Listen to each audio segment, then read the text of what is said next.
do discurso.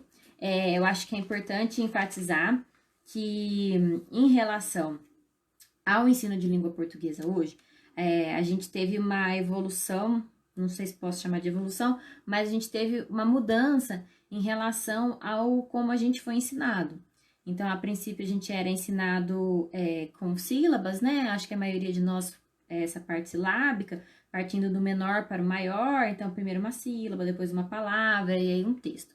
Então, hoje, principalmente a BNCC, já traz que é uma direção a gente ensinar através dos gêneros do discurso e de textos. Então, partir do maior para o menor. E aí a gente fica assim, mas como que isso vai acontecer? Como que isso vai ser feito? Eu acredito que nos outros vídeos ela tem uma explicação um pouquinho mais aprofundada, mas o que vem como orientação a princípio é isso. Então ela traz os gêneros, o discurso, e ela traz o Bakhtin, que é um dos principais autores nessa questão.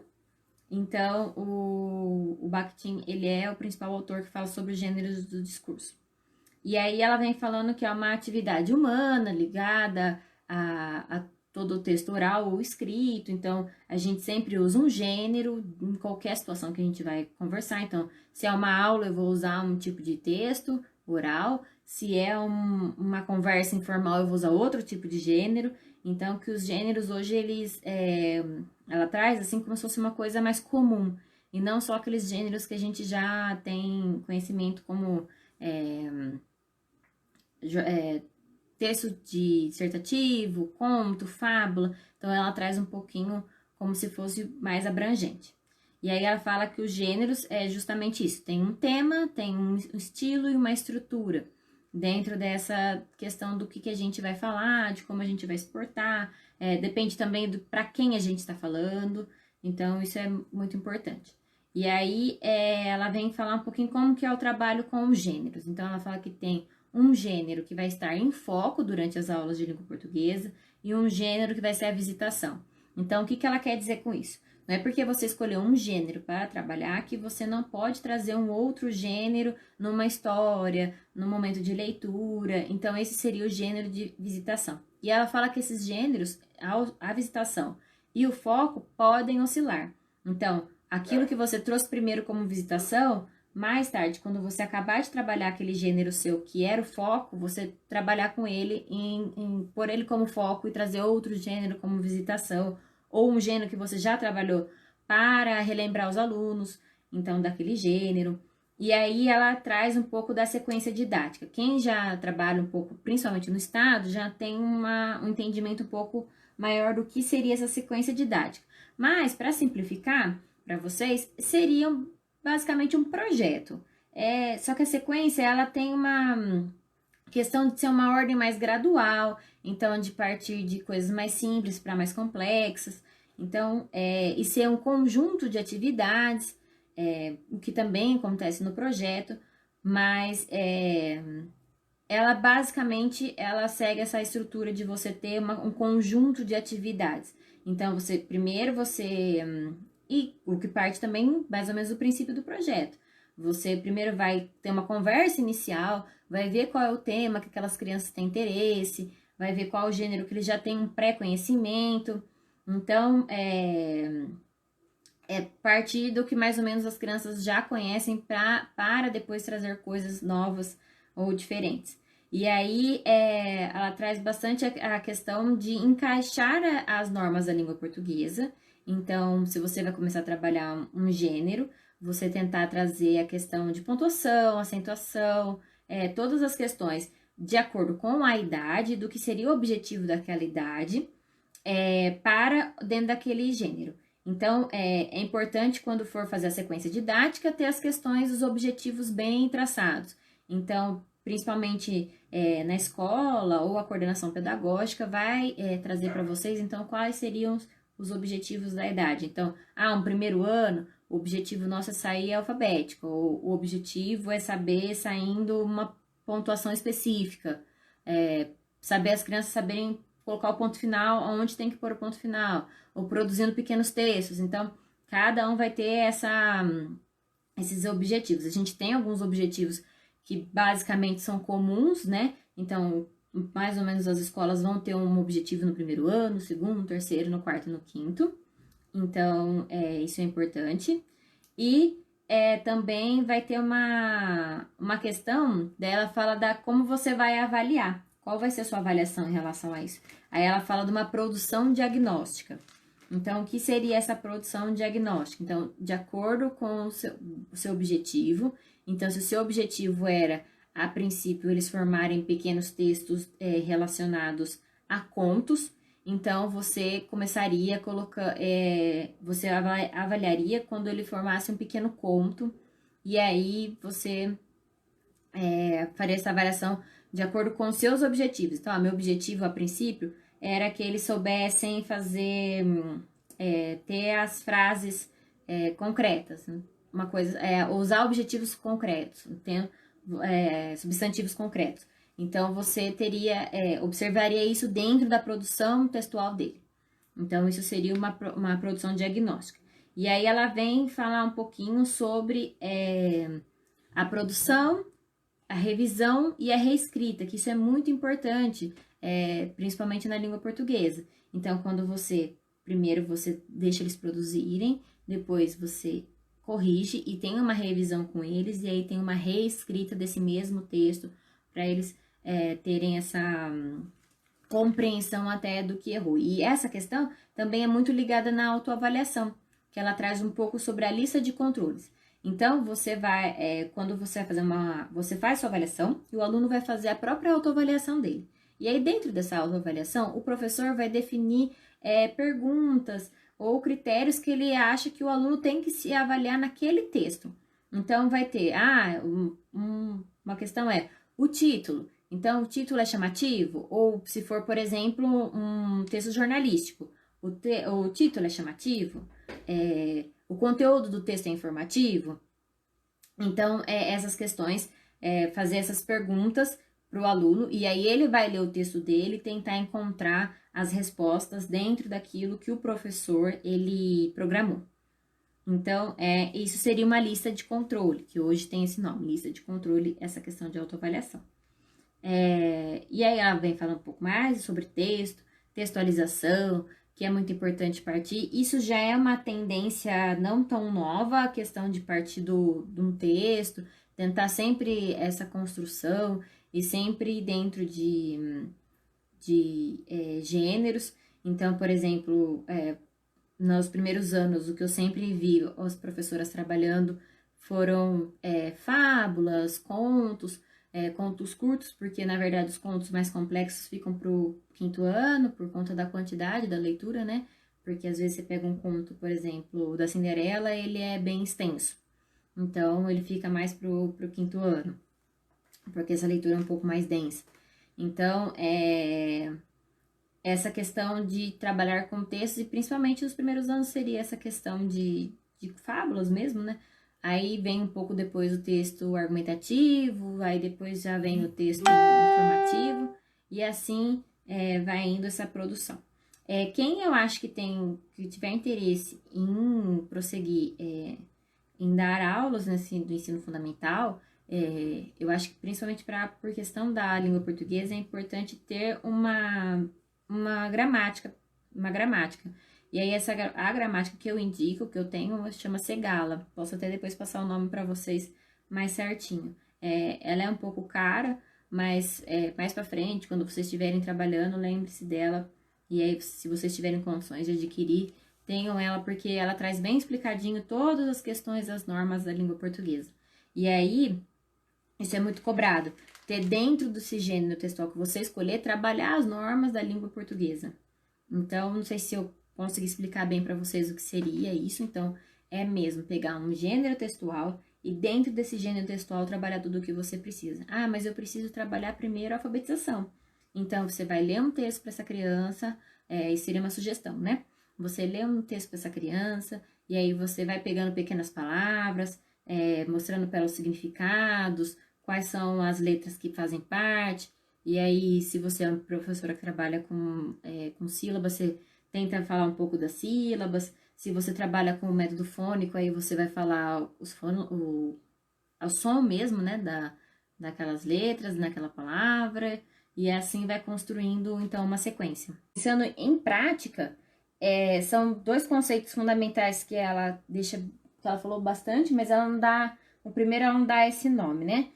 Que é a questão dos fonemas e grafemas, os sons das letras, que quando a gente, pelo menos eu já vi bastante gente, e já até usei esse método também, a questão que a gente chama de consciência fonológica, né? Ela falou um pouco de contexto fonoortográfico, mas acho que quem já dá aula para ensino fundamental ou educação infantil em algumas escolas já começam essa consciência fonológica no final da etapa da educação infantil, e que principalmente quem trabalha com alfabetização, acho que conhece um pouquinho essa questão do fonema ortográfico, que ela chama, né? Mas a gente conhece mais como consciência fonológica, ou método fonético, tem alguns outros nomes, né? Mas é aquela questão de explicar para a criança que a letra tem um nome e um som. E aí, com essa questão, quando ela percebe que o som da letra, às vezes, não é o mesmo som do nome da letra, então ela consegue formar as palavras e ler as palavras, né? Através daquele som da letra, entendendo qual é o som, ela consegue ter uma leitura mais fácil das palavras, principalmente quando está nessas questões de alfabetização. Então, começando, ela começa falando sobre as práticas, né? As práticas de ensino da língua portuguesa, os aspectos, o que vai trabalhar. Então, ela começa o vídeo falando o que ela vai trabalhar dentro daquela teleaula. Eu achei uma coisa muito importante que ela fala no começo, que ela fala assim que a gente consegue, não com essas palavras, mas ela fala assim que a gente consegue ensinar quando a gente, na verdade, aprende aquele conhecimento, quando a gente tem aquilo interiorizado. Então, a gente consegue passar quando a gente já aprendeu aquilo. Então, se a gente não tem uma consciência, assim, uma questão de norma culta da língua portuguesa, norma padrão mesmo, né?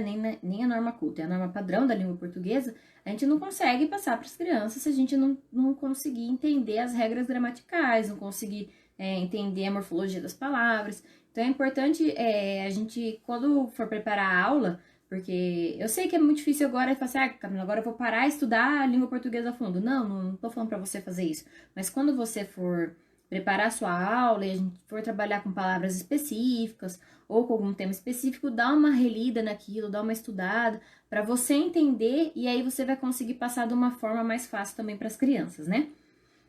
E aí também é um processo de construção de conhecimento, né? Você constrói o seu conhecimento e aí você entendendo como você constrói seu conhecimento, você consegue ensinar também a criança mais fácil.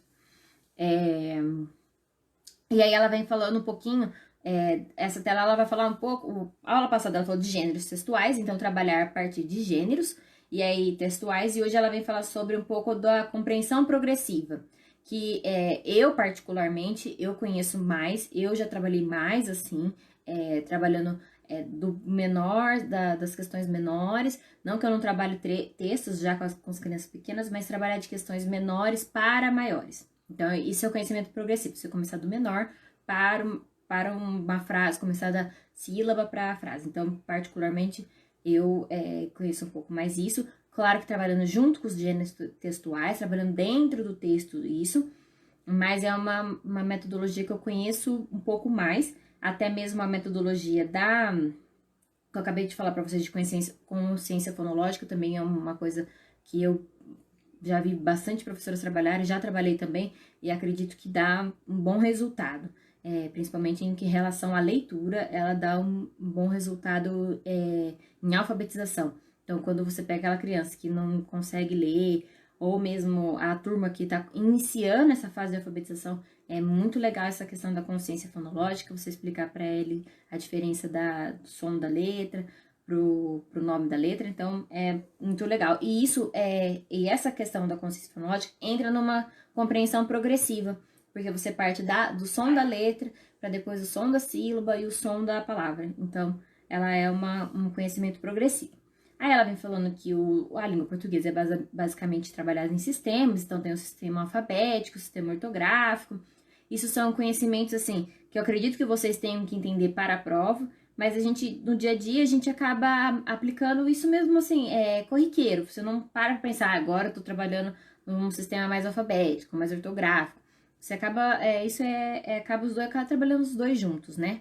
É que nem eu falei na aula ontem, que é de História da Educação, que a gente tem vários autores, várias correntes teóricas, mas eu acredito que na sala de aula, pelo menos particularmente, quem já dá aula pode até falar que eu acho que é isso mesmo, né? A gente não acaba tendo uma corrente teórica, a gente é fiel àquela e não sai daquela de jeito nenhum. Então, eu não sou 100% tradicional, 100% Regia Emília, construtivista. Não, a gente acaba pegando um pouquinho de cada corrente teórica para construir a nossa corrente teórica e aí conseguir dar andamento à nossa turma, né? Então, a gente acaba usando um pouquinho de cada para aquela turma fluir, né? E aí, eu acredito que é a mesma coisa em relação à língua portuguesa. Então, usar um pouquinho de cada conhecimento que a gente tem e a gente vai conseguindo ensinar essas crianças a nossa língua portuguesa, que é tão complexa. Ela é uma das línguas mais difíceis, né? A gente não fala isso para as crianças, mas a verdade é uma das línguas mais difíceis, com mais regras e tanto sintáticas quanto morfológicas. É bem complexa a língua portuguesa, né? E aí ela vem falando um pouquinho da diferença de fonema e grafema, que o fonema é o som e o grafema é a escrita, a representação da letra, né? Então eu venho explicando um pouquinho dessa diferença. Aí ela fala um pouquinho de morfossemântica, que é justamente o que eu já falei bastante para vocês, da estrutura. Então, morfo significa a estrutura, a classificação daquela palavra, e semântica é o significado, a função que ela vai ter num texto, numa frase. Então, semântica seria isso. E o morfológico seria mais a questão de morfo é a questão de você classificar ela. Então, substantivo, adjetivo, essas classificações. Um verbo. E aí ela fala um pouquinho do contexto fonológico ortográfico. Eu já falei também aqui exaustivamente para vocês, já falei bastante, né? A única coisa importante se você vai pensar em usar esse sistema, esse contexto de consciência fonológica, é bom você dar uma estudada antes. Então, por quê? Tem os sons das letras que podem ser únicos, né? Então, tem letras que têm som únicos, tem letras que têm som para mais, que chama correspondência para mais de um. Então, às vezes, o S tem mais de um som, ou outras letras têm mais de um som, o C tem mais de um som. Então, é importante a gente entender isso para poder explicar para a criança por que isso acontece, como que isso acontece, que palavras isso acontece.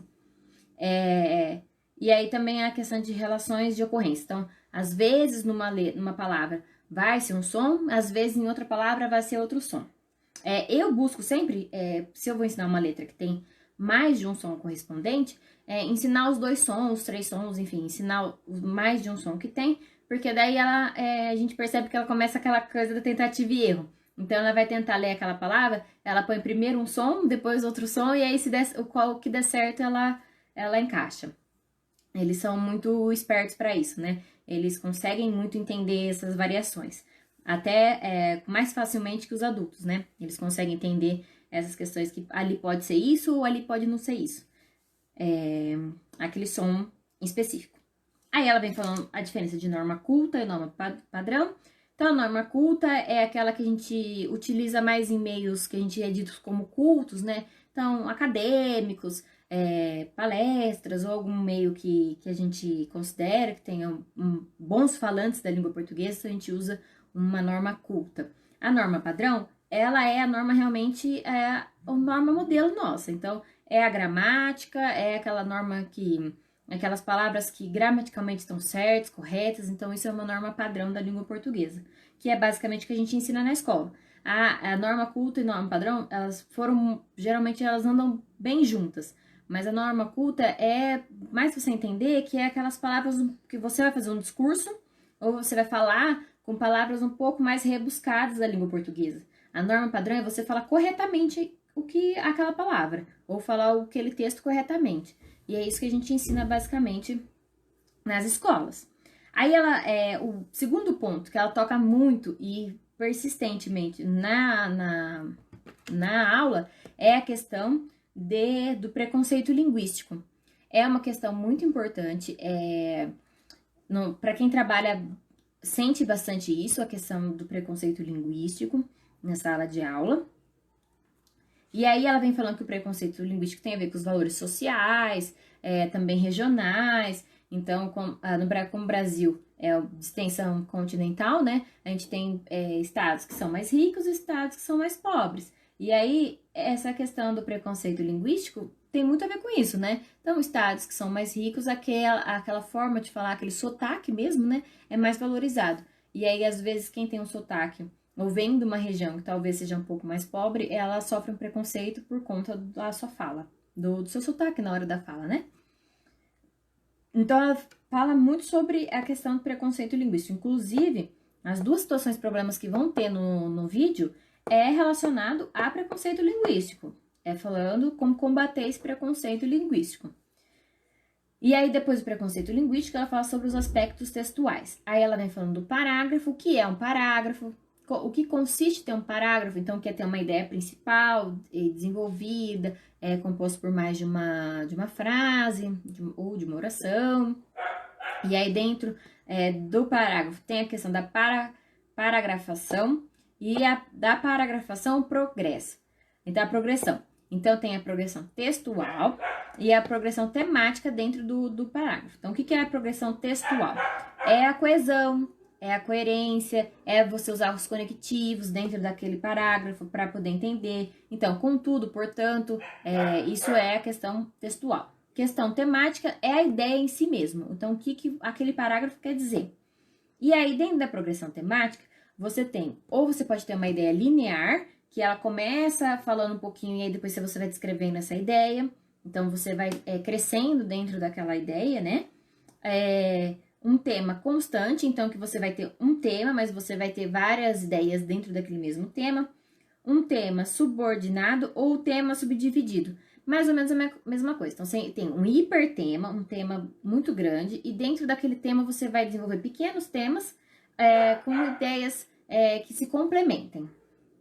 Então, isso é a questão da progressão temática. Eu acho que essa questão da progressão temática pode ser que caia na prova, porque eu vi bastante perguntas sobre elas nas aulas que eu assisti. Aí ela vem falando da situação problema do preconceito linguístico, e aí vem falando para combater esse preconceito. Uma forma de combater esse preconceito é tentar unir a questão da língua portuguesa com geografia, história. Então, mostrar para essas crianças da onde vem certos sotaques, da onde vem certas palavras. Para quem trabalha em escola de ensino fundamental, eu já vejo bastante isso durante os anos, né? Eu vi bastante isso, que a gente geralmente tenta conciliar nas aulas de História e Geografia, principalmente quando chega História do Brasil, Geografia do Brasil, a gente geralmente apresenta que tem diferentes formas de falar. Então, o mais clássico deles é falar da mandioca, que fala mandioca aqui em São Paulo, mas em outros lugares é macaxeira, enfim, vai falando quais são as outras formas de falar a mesma palavra, só que em outros lugares do Brasil. Então, isso é uma forma de combater um pouco o preconceito linguístico. E aí ela vem falando que no ensino fundamental, no primeiro e segundo ano, um dos objetivos é ensinar a criança a planejar o que vai escrever. Então, ter uma consciência, entender o que ela quer escrever, ter um raciocínio. Então, a questão de raciocínio, tanto de escrita quanto matemática, vem sendo trabalhada desde a educação infantil, né? Mas efetivamente, é no ensino fundamental, no primeiro e segundo ano, que a gente vai ensinar a criança a ter essa questão de entender o que ela está pensando para ela poder escrever. Então, planejar uma escrita, ela entender o porquê que ela vai escrever. Considerar o contexto da produção, por exemplo, quando a criança já está no segundo ano, principalmente que já está aprendendo um pouquinho mais sobre gênero textuais, assim, da escrita do gênero mesmo, né? Aí você vai contextualizar ela em relação àquela produção. E aí ela fala até um pouquinho a partir do terceiro ao quinto ano, essa questão de utilizar rascunhos, ter uma pré-escrita para depois você realmente passar um texto a limpo, um texto com coerência, coesão, todas as normas padrão da língua portuguesa, né? E aí depois ela vem falando um pouco sobre a função da escola em relação à língua portuguesa. Então, a função da escola, ela fala aqui um pouco sobre introduzir a criança nesse mundo escrito mesmo, né? Então, ensinar essa criança a escrever, a ter uma boa relação com a leitura e com a escrita também, né? Porque muitas vezes a gente vê bastante gente que fala que não gosta de ler, mas é que na verdade ela não teve uma boa introdução à língua portuguesa quando ela estava sendo alfabetizada. Então ela tem aquela questão que a gente fala tanto na educação infantil sobre traumas, né? Mas os adultos também carregam traumas em relação à língua portuguesa, dependendo de como eles são inseridos a esse mundo de leitura e escrita, né?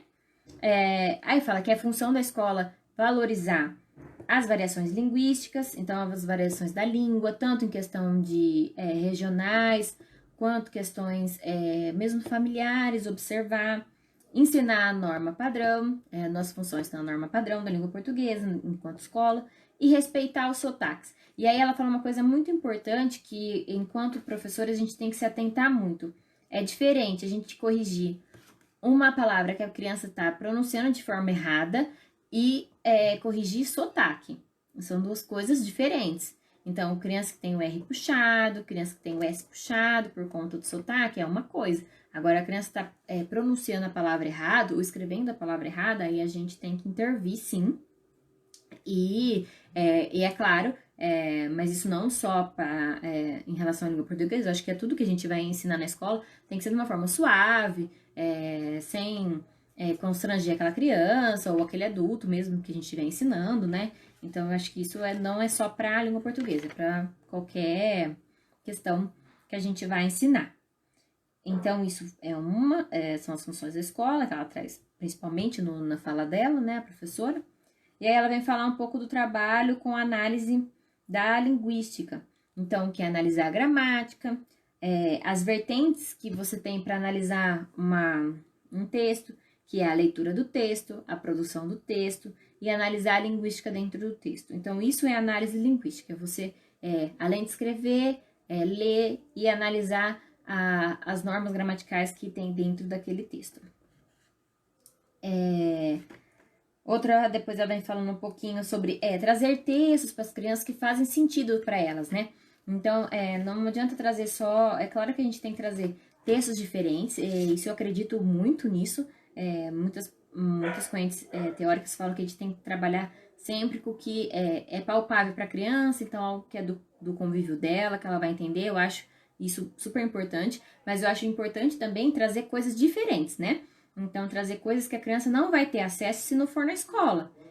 Às vezes, alguma poesia, algum poema, que no dia a dia ela não vai ter esse contato, só na escola mesmo. Às vezes, é muito legal trabalhar com cordel, então, muitas vezes a criança não vai ter contato com cordel se não for na escola, que é um outro gênero textual. Então, eu acho que é importante a gente trazer, principalmente na fase que a criança está sendo alfabetizada, sim, trazer textos palpáveis e textos que tenham sentido para essa criança.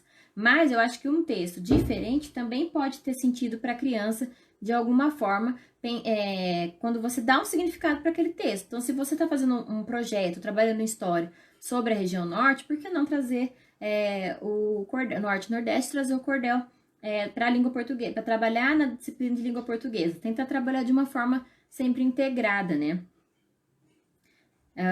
E aí ela vem falando um pouquinho da linguagem, o que é epilinguística e metalinguística. Então, epilinguística é a escolha da linguagem.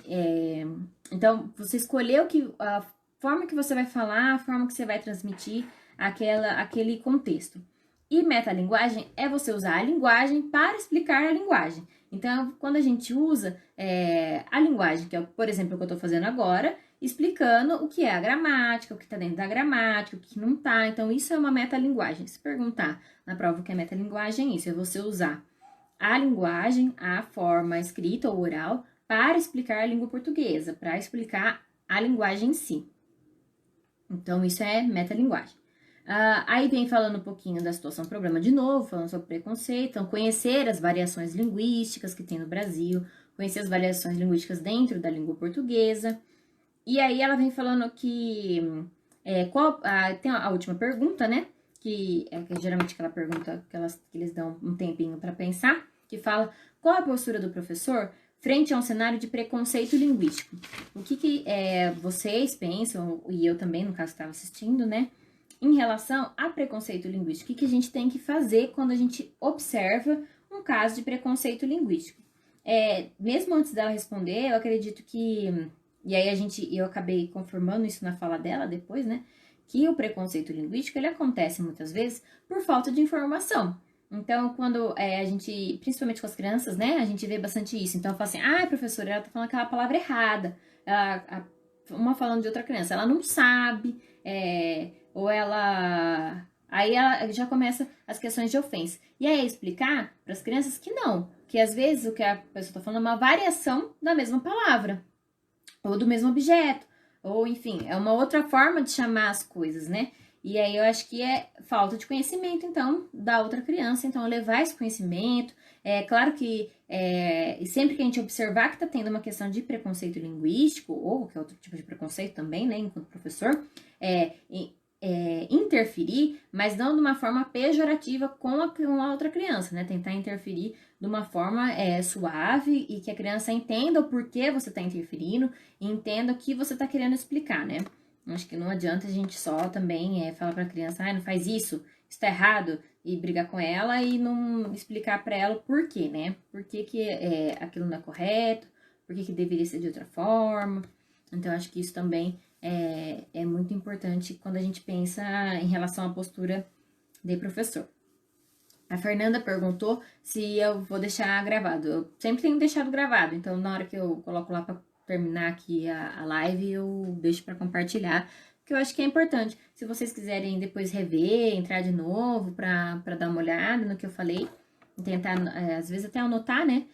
Eu acho que é importante, então, deixar sempre gravado aqui no Facebook. No Hangout eu não aprendi ainda como deixar gravado, nem como enviar para vocês. Mas eu posso até ver como é que se tem essa possibilidade ou como é que faz. Eu acho que de língua portuguesa é isso. Se eu não me engano, acho que para vocês agora vem as questões de... Acho que deve ser História e Geografia. Ensino de História e Geografia, eu acho, né? Que é o que deve abrir agora para... Que deve abrir não, já tá aberto. Só estou em dúvida se é História e Geografia ou aprendizado em espaços não escolares. Então, na verdade, também estou aguardando para ver. Eu acredito que pode ser sim por conta do tema do portfólio, né? Eu acho que pode ser aprendizado em espaços não... pedagogia, acho que é pedagogia em espaços não escolares, acho que é isso, né? O nome da disciplina. Pode ser que seja essa, porque é basicamente o que tá tratando o portfólio de vocês, né? Então, a pedagogia que é um espaço não escolar, que seria o de vocês, acho que o portfólio de vocês é sobre o hospitalar, né? Pedagogia hospitalar, falando um pouquinho como que desenvolve o trabalho nesse espaço que não é escolar, né? Que é o hospital. Que eu tive, eu fui acho que umas 2, 3 vezes numa classe hospitalar, é bem difícil, é diferente, a gente tem que ter um conhecimento diferente, e um preparo psicológico também diferente de uma escola regular. É outro espaço, a gente vê muita coisa que a gente não entende, e aí às vezes enquanto professor a gente tem que até acabar aprendendo algumas doenças. Eu tenho algumas colegas que trabalham, e aí elas sempre falam que você tem que entender um pouco da doença para você entender até onde aquela criança consegue chegar, quanto tempo aquela criança consegue ficar ali sentada, ou ficar deitada, ou escutando você, quanto tempo. Então, para você entender isso, você tem que entender um pouquinho da doença. Então, eu acredito que possa ser, sim, acho que essa pedagogia em espaços não escolares, por conta do tema do portfólio. Então, o que eu posso falar para vocês em relação à língua portuguesa é que eu acredito que vai cair não tantas coisas em relação a regras gramaticais em si, mas mais coisas em relação ao ensino mesmo, né, da língua portuguesa. Mas, claro, não deixe de estudar as coisas que são bem pontuais, que nem, por exemplo, metalinguística.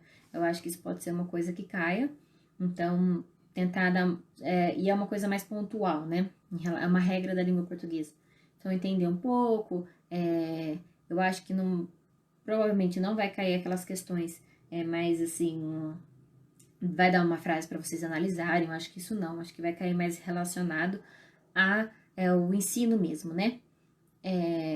A ensino da língua portuguesa. Então, metodologias e coisas que vocês vão utilizar para ensinar, não tanto o conteúdo da língua portuguesa em si. Claro que é muito importante, que a gente tem que estudar muito, até mesmo hoje em dia, conheço várias professoras de língua portuguesa que falam que nunca param de estudar português, porque também tem muitas modificações durante os anos, né? Então, o português sempre sofre de diversas reclassificações e aí a gente tem que sempre se atualizando, né? Até mesmo questão de pontuação, essas coisas sempre acabam modificando e acentuação. Então, eu acho que é isso.